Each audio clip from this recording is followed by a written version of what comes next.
l'idée de collectif, elle est arrivée avant la danse, dans le sens où on a toujours traîné ensemble et c'était évident qu'on allait faire quelque chose ensemble. Et par chance, j'ai envie de dire, on a eu cette même passion qui est la danse. On s'est dit, mais on va faire un collectif. C'était évident en fait. On n'a pas vraiment décidé qu'il n'y ait pas de femmes dans le collectif. C'était pas un choix. C'était pas un choix précis. Même si aujourd'hui, on danse avec des femmes dans la compagnie Relevant, il y a des filles aussi maintenant. Notre danse, elle est très, très unie. En tout cas, c'est ce qui ressort le plus parce qu'on est en collectif. Et Instinctive, ouais. Je dirais aussi un peu tribal. Ouais, beaucoup d'énergie.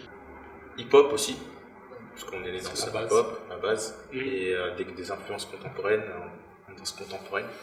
Donc en fait, on prend tout ce qu'on aime et en fait, on le met à notre sauce. On est influencé partout. Et j'ai l'impression que quand même, dites-moi si j'ai tort, hein, on est vachement influencé par le vécu de chacun.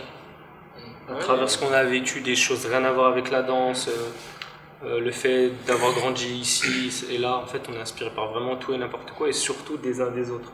On s'inspire des arts en général, de certains chorégraphes, et des fois ça peut être d'un cinéma, on va aller voir quelque chose, des fois même dans un clip musical, on va tirer, il y a des choses qui vont nous parler, donc on va essayer de se l'approprier, puis de dévier à notre sauce. On a vraiment beaucoup d'inspirations différentes.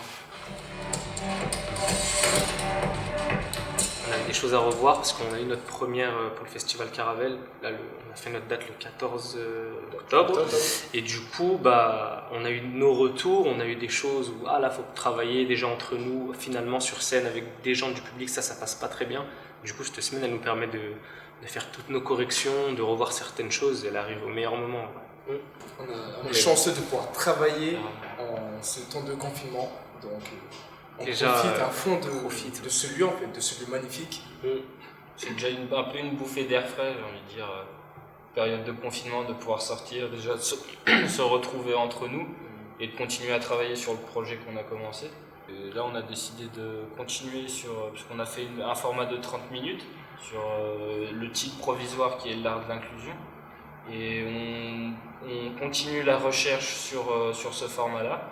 Et on essaie de rajouter des choses, corriger, modifier, mais à la fois aussi avec beaucoup de liberté, parce qu'on a le temps et qu'on travaille, malgré nous, on travaille énormément avec la contrainte de temps.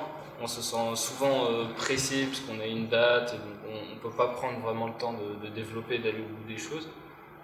Et là, malheureusement, on a le temps. J'ai envie de dire ça comme ça.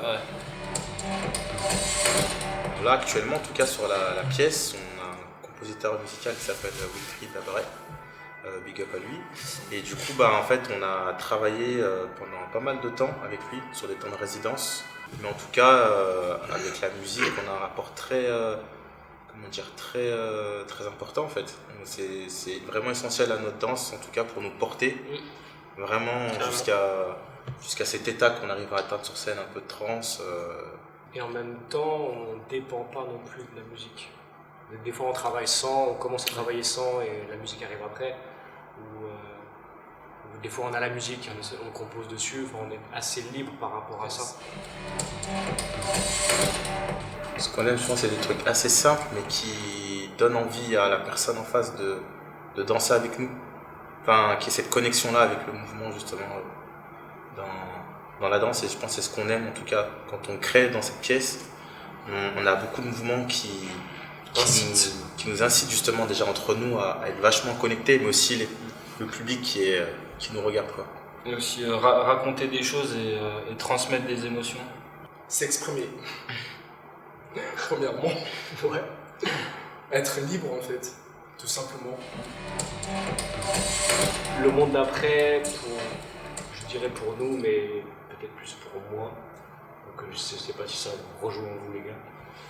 Mais je dirais déjà de profiter du moment, là, actuel, qui est peut-être un peu compliqué.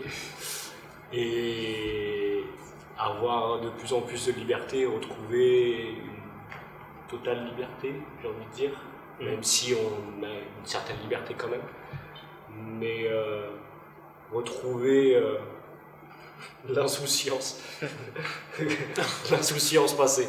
En vrai c'est ça.